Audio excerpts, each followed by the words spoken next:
السلام علیکم. میں آپ کو عمران خان صاحب پہ کوئٹہ میں درج وکیل عبدالرزاق کیس کے حقائق بتانا چاہتا ہوں.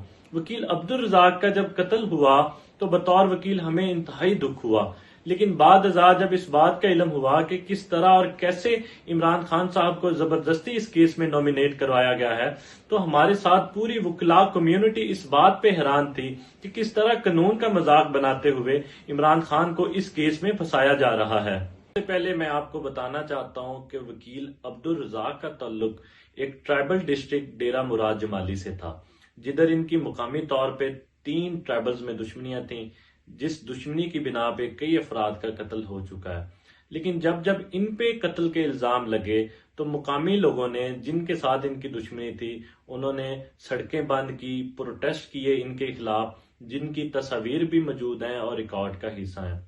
اس دشمنی کی بنا پہ انہوں نے بلوچستان ہائی کورٹ میں ایک اپلیکیشن دی کہ میرے تمام کیسز جن میں میں بطور وکیل پیش ہو رہا ہوں، ان کو سبی بینچ سے پرنسپل سیٹ کوئٹہ بینچ میں ٹرانسفر کر دیے جائیں، جو کہ بعد ازاں منظور کی گئی اپلیکیشن. وکیل عبدالرزاق کا قتل 6 جون کو صبح 10 بجے ہوتا ہے. ابھی ان کی لاش ٹراما سینٹر کوئٹہ میں پڑی ہوئی تھی تو وزیر اعظم شہباز شریف کا مشیر عطا طاہر اسی وقت پریس کانفرنس کر کے تمام الزامات عمران خان صاحب پر لگانا شروع ہو جاتا ہے. لیکن ایسے لگتا ہے کہ جیسے شاید ان کی پہلے سے کوئی پلاننگ تھی.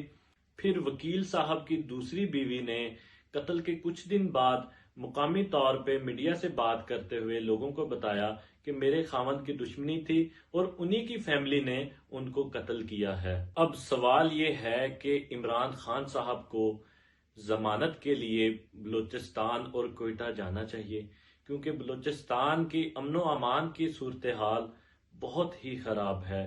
آئے روز سیکیورٹی فورسز پہ بھی حملے ہو رہے ہیں. 2 دن پہلے پاکستان آرمی پہ زوب میں حملہ کیا گیا، جس میں 12 جوانوں کی شہادت ہوئی.